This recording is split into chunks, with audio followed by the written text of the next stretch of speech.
शांतपणे बोला, काय बोलायचं हे काय बोलत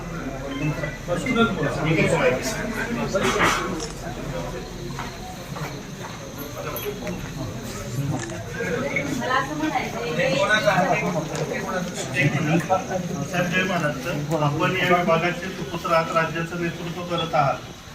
थोडासा अभ्यास केल्यावर असं लक्षात येईल की साहेब आमच्याकडे काही जणांचं कुणबी प्रमाणपत्र आहे, तर त्यांना जर आरक्षण मिळालं, आपल्या 105 गावचा आणि महाराष्ट्राचा जर विचार केला तर 96 कोटी मराठा लोक जास्त आहेत.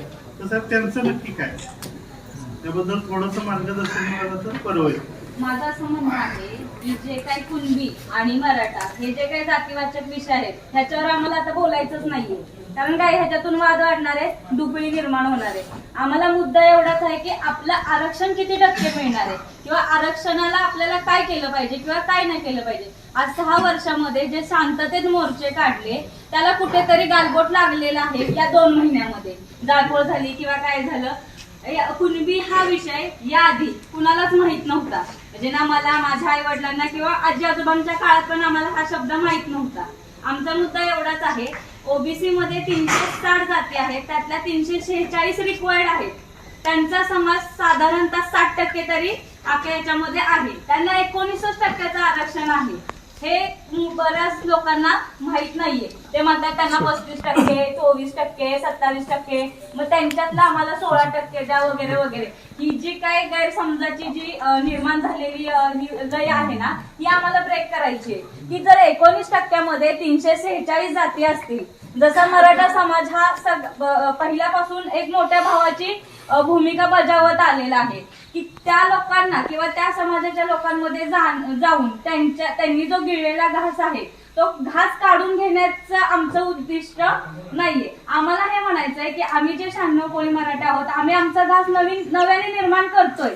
प्रत्येक वेळेस आम्ही करत आलेलो. जरी शिवाजी महाराज असतील, यांनीही कर्तृत्वावरती स्वराज्य निर्माण केलेले, ना की कोणाचं हिसकावून घेतलेलं आहे किंवा असं ओढून ताणून घेतलेले किंवा कोणाला वेटीस धरून घेतलेलं नाहीये. मुद्दा एवढाच आहे, जर आम्हाला ओबीसी मध्ये जाऊन 0.25% सुद्धा आरक्षण मिळणार नसेल तर आम्हाला ओबीसी जाण्याची काही गरज नाही. त्या उलट ईडब्ल्यूएस जे केंद्र सरकारने पास केलेला आहे कायदा, त्याच्यामध्ये आता मराठी समाज 9 ते 9.5% लाभ घेत आलेला आहे. मग ते आरक्षण आम्हाला आहे ऑलरेडी. आणि जसं की आपलं आरक्षणाचं म्हणजे मराठी सकल मराठा समाजाचं जे आरक्षणाचं जो काय कोर्टामध्ये आता चालू आहे, जे रद्द झालं मागे पण आता सुप्रीम कोर्टामध्ये परत जे काय आता नव्याने चालू आहे ते तुम्ही करणारच आहात. त्याची सगळी पूर्तता, किती पूर्तता होईपर्यंत पण ईडब्ल्यूएस आहे, आम्हाला दिलेलं आहे, तर आम्ही ते वापरतोय आणि आम्हाला त्याचा वापर योग्य आहे, आम्ही योग्य पद्धतीने करतोय. का तर तिथे दुसरा कोणताही समाज इन्व्हॉल्व नाहीये किंवा तिथे कुठल्याही प्रकारचा आम्हाला अडवणूक नाही. आणि दुसरी महत्वाची गोष्ट म्हणजे आरक्षण फक्त 2च गोष्टींसाठी आहे, एक तर शिक्षण आणि एक तर नोकरी. ह्याच्या पलीकडे आरक्षण दुसऱ्या कोणत्या गोष्टीसाठी नकोय. राजकीय कारकिर्दीसाठी तर नकोच आहे, कारण की खालपासून वरपर्यंत सगळे मराठी आहेतच वेगवेगळ्या पोझिशनला. मग आरक्षण ह्या गोष्टीसाठी तर नकोच आहे. जर आम्हाला 10% आरक्षण वैयक्तिक मिळतंय आमच्या समाजाला, तर आम्हाला ओबीसी जाण्याची खरंच गरज नाहीये. आणि विनाकारण आहे ना, जे काय ते करतायत जरांगे, त्यांनी हे थांबवावं, त्यांच्या पुरतं करू द्यात. आमचं काही म्हणणं नाही. मराठा त्यांचा जो विदर्भ भाग आहे सगळ्या गोष्टीत तिकडे त्यांना काय करायचं ते करू देत, पण त्यांनी इकडे नाही घसरलं पाहिजे. आमच्या लोकांमध्ये तुम्ही का फूट पाडताय? म्हणजे आमच्या आत्ताही बघायला गेलं तर बऱ्यापैकी लोकांना माहितच नाहीये. जे लोक मोर्चा घेऊन येतात त्यांना माहित नाही हे 96 कोळी मराठ्यांसाठी चाललंय का हे ओबीसी मधून कुणबीचं आरक्षण घ्यायचंय म्हणून चाललंय. ही सगळ्यात मोठी तुकडी निर्माण त्यांनी केलेली आहे.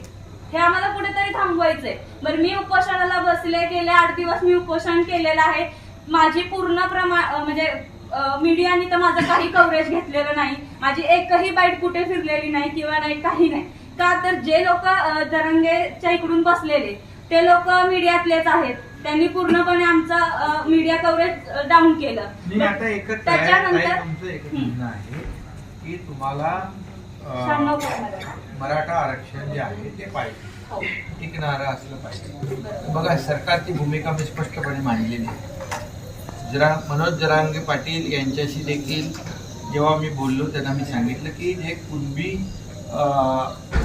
दाखला जो आहे, ज्या जुन्या नोंदी आहेत या मराठवाड्यामध्ये ज्या जुन्या नोंदी कुणबी म्हणून जुन्या नोंदी ज्या होत्या आणि त्यांना दाखले मिळत नव्हते अशी त्यांची मागणी होती.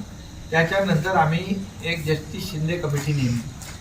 कुणबी दाखला जुन्या नोंदी पाहून देण्याचा सरकारचा निर्णय आताचा नाही, 1967चा 2004चा GR आहे. त्याप्रमाणे ज्या ज्या ठिकाणी जुन्या नोंदी आहेत कुणबी म्हणून म्हणजे आपल्या वाडवडिलांच्या ज्या नोंदी आहेत, मग त्यानंतर मधली जी काही आपली लोक आली म्हणजे त्यांची मुलं मधली पिढी जी आली त्यांनी काय केलं, कुणबी न लावता मराठा लावला, पण त्यांचा वाडवडिलांचा कुणबी नोंद आहे. अशा लोकांना आम्ही आता दाखले मराठवाड्यामध्ये देण्याचा निर्णय घेतला. जस्टिस शिंदे कमिटीने 15,000 नोंदी जुन्या त्याच्यामध्ये पाहिल्या. त्यामुळे त्यांचं त्याच्यामध्ये कुणबी म्हणून जुन्या नोंदी असल्यामुळे त्यांना कुणबी दाखले मिळतात. आता दुसरी गोष्ट तुमचं जे म्हणणं आहे की आम्हाला ऑलरेडी ओबीसी मध्ये एवढ्या जाती आहेत आणि आणखी त्याच्यामध्ये मराठा टाकला तर आम्हाला मिळणार काय, वाटेल आमच्या काही येणार नाही. तर त्याच्यासाठी आम्ही काय करतोय, त्याच्यासाठी ज्यांना जुन्या नोंदी कुणबी म्हणून आहेत त्यांनी त्यांच्या जस्टिस शिंदे कमिटीची आम्ही व्याप्ती वाढवली. जिथं जिथं जुन्या कुणबी नोंदी असतील त्यांना ते दाखले मिळतील.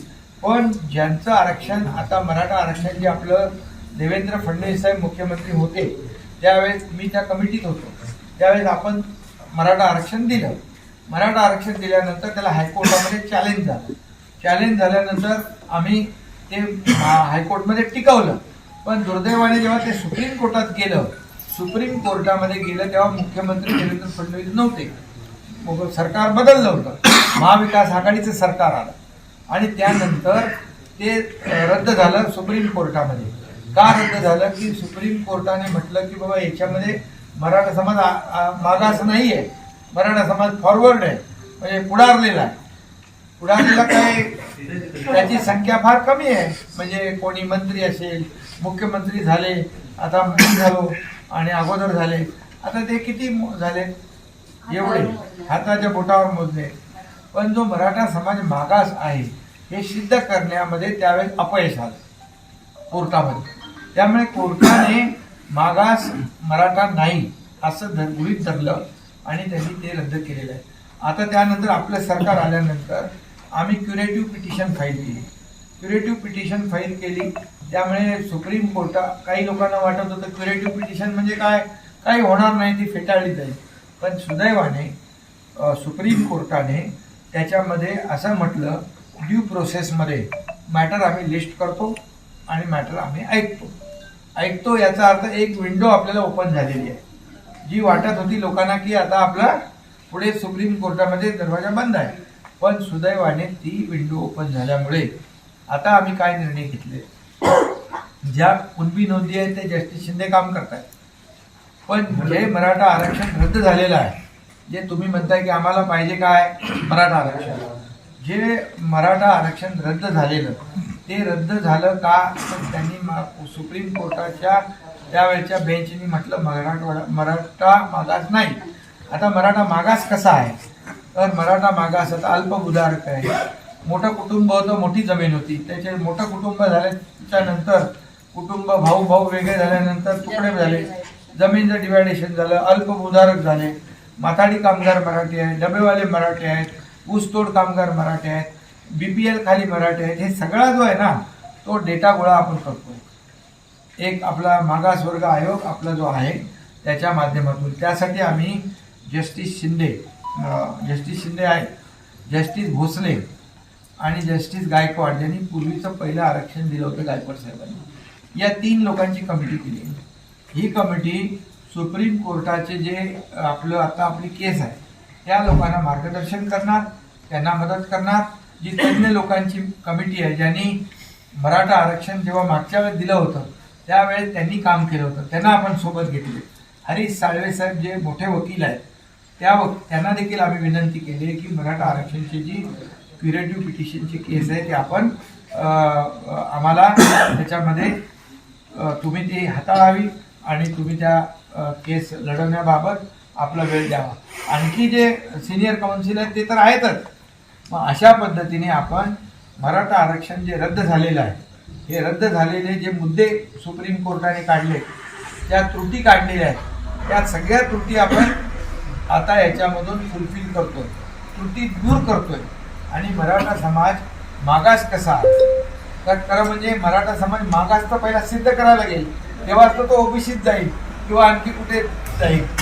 त्यामुळे मराठा समाज मागास कसा आहे हे सिद्ध करण्याचं काम आपण करतोय आणि मला खात्री आहे की मराठा समाजाचं जे रद्द झालेलं आरक्षण आहे ते सुप्रीम कोर्टातून पूर्ववत आपली जी तुमची जी मागणी आहे त्या मागणीला सुदैवाने त्या ठिकाणी पूर्ण होण्याचा एक मार्ग आपल्याला दिसतो. एक प्रश्न असा आहे म्हणजे तिकडे नोंदी निघाल्यात म्हणून तुम्ही सरसकट द्या, तर त्यांनी जो काही तुम्हाला म्हणजे टाइम दिलेला आहे किंवा तुम्ही त्यांना हे केलेलं आहे, परत ते उपोषणाला बसले, परत हा मॉक क्रिएट झाला, परत ह्या सगळ्या गोष्टी परत म्हणजे कसं आहे म्हणजे हे तुम्हाला वेटीस धरणार, बरोबर आहे. तुम्हाला जसं वेटीस धरतायत ना तसं आम्हालाही वेटीस धरल्यागत झालेलं आहे. आमच्या नरड्यावरती म्हणजे असं धरल्यासारखं झालेलं आहे की आम्ही आजपर्यंत बाबा मराठा मराठा मराठा म्हणजे जन्मल्यापासून आमची जात जरी था आम्ही 96 कोळी मराठा आहे, हा जो आमचा तोर आहे किंवा हा जो बाण आहे ना हा आम्हाला घालवायचा नाहीये. त्यांचं असं म्हणणं नाही की मराठा आरक्षण मिळू नये किंवा सगळ्यांनी कुणबी दाखले घ्या असं त्यांचं म्हणणं नाहीये. त्यांचं म्हणणं आहे त्यांच्या बाईटमध्ये तर तसं नाही बघा आम्ही त्यांना सगळं सांगितलं म्हणून तर आपले जस्टिस गायकवाड आणि जस्टिस सुकरे साहेब दोन तुम्हाला बघितलं तिथे ते 2 निवृत्त न्यायाधीश आहेत. त्यांनी त्यांना सांगितलं सरसकट जे आहे हे टिकू शकत नाही, हे सरसकट टिकू शकत नाही आणि म्हणून ते 2016ला एक पिटिशनमध्ये रिजेक्ट झालं. आणि जर अशा पद्धतीने आपण गेलो तर जी क्युरेटिव्ह पिटिशन सुप्रीम कोर्टामध्ये आहे ती कंटेम होईल आणि ते मॅटर आपलं सुप्रीम कोर्ट फेटाळून लागेल. म्हणून तुम्ही आता काळजी करू नका, आपलं 2 मार्गाने आपण काम करतोय. तुमचं जे म्हणणं आहे मराठा आरक्षण जे आमचं पूर्वी रद्द झालं ते मिळालं पाहिजे त्याच्यावर सरकार काम करतं आणि सगळे बघा पुरावे पुरा एम्पिरिकल डेटा जो आहे जे म्हणजे कसा मराठा समाज मागास आहे, कुठे कुठे मराठा समाज काम करतोय, त्या दारिद्र्य रेषेखाली किती आहे, जे आत्महत्याग्रस्त शेतकरी आहेत त्याच्यात किती आहे, सगळं आपण करतोय. त्यामुळे आपल्याला न्याय मिळेल आणि हे 2 विषय, एक त्यांचा विषय वेगळा आहे आणि आपला हा विषय मराठा आरक्षणाचा विषय वेगळा आहे. तर त्यामुळे तुम्ही काळजी करू नका, कुठलंही आम्ही जे देऊ. माझी पहिल्यापासून भूमिका आहे, मी शिवाजी महाराजांची शपथ खाल्लेली आहे, मी खोटी शपथ खाल्लेली नाही, मी आयुष्यात खोटं बोललेलो नाही, मी आयुष्यात कोणाला फसवलेलं नाही. त्यामुळे कुणालाही मी खोटं आश्वासन देणार नाही, दिलं नाही, फसवणार नाही. मला विश्वास आहे की हा जो मराठा आरक्षण जे आपलं रद्द झालेलं आहे जे देवेंद्रजी मुख्यमंत्री असताना ते पूर्ववत मिळण्यासाठी जे जे काही करायचं ते सर्व आम्ही करतो. प्रश्न असे की आता जे जरांगींची मागणी सकल सगळ्यांनाच कुणबी द्या, तर त्यांनी काय केलेलं आहे की शासनाला विटीस धरायचा प्रयत्न केला उपोषणाच्या माध्यमातून. नाही तो झाला विषय, तो आता विषय झाला आहे. आता आम्ही काम करतोय हे त्यांनाही माहीत आहे. मी तात्काळ सगळ्या कलेक्टरांची BC घेतली, तात्काळ एक जिल्ह्यामध्ये एक विशेष कक्ष स्थापन करण्याचं काम आदेश दिलेले आहेत आणि तात्काळ हे सगळे जे आपल्याला जो एम्पिरिकल डेटा गोळा करायचा आहे कोर्टाला आपल्याला सादर करण्यासाठी आणि दोन ह्याच्यावर आपण काम करतोय. जुन्या कुणबी नोंदी आणि मराठा समाजाचं जे मागासलेपण आहे शैक्षणिक आणि सामाजिक त्याच्यावर आपण काम करतोय. त्यामुळे तुम्ही काळजी करू नका. ठीक आहे.